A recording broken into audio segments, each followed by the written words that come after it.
Hey, just a couple things to say about these clips. First of all, the drop landings. This is a form of deceleration training, all right? And so this is a box that I want to check off, so to speak, for athleticism. Okay, I think this is something that athletes should be competent in. And then there's also, physiologically, potentially some adaptations, because when you hit the ground, you're going to get a lot of force generated in the muscles very fast. Okay, and that is going to be actually a brief moment of eccentric overload because of all the momentum you have. All right, so there are some good adaptations you can get from that. Now the key here is you have to be high enough up in the air. Okay, you got to be dropping at the ground pretty fast in order to have forces that are worth anything. Okay, so it's got to be much higher than you can jump on your own. Okay, if you're already jumping that high and landing all the time, then doing it in the form of a drop landing is not going to accomplish anything new. Okay, so you got to get high enough up in the air.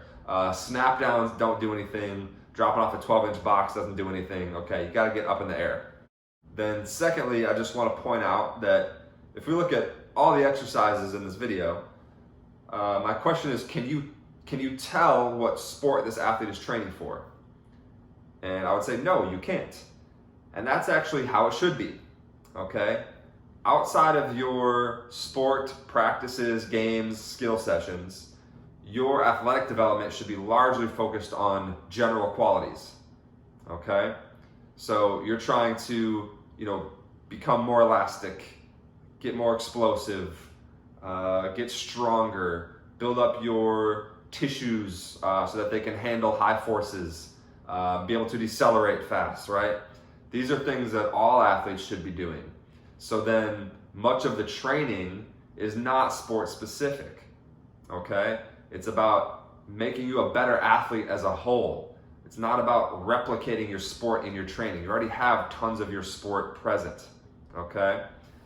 Now, that doesn't mean you ignore the demands of a sport. It doesn't mean that, training across sports will be completely identical. For example, like I talked about being more elastic. Well, that's something that's, like speed, agility, jumping sports need that. If you're a swimmer, not so much, right? If we're talking about, let's say, like the rotator cuff muscles or the forearm muscles, I'm obviously more concerned about that for a baseball player than for a sprinter. So you're not going to ignore the demands of your sport. But even when it comes to addressing those demands, the things you're going to do are still not going to be sport specific, right? Like rotator cuff exercises are not baseball specific.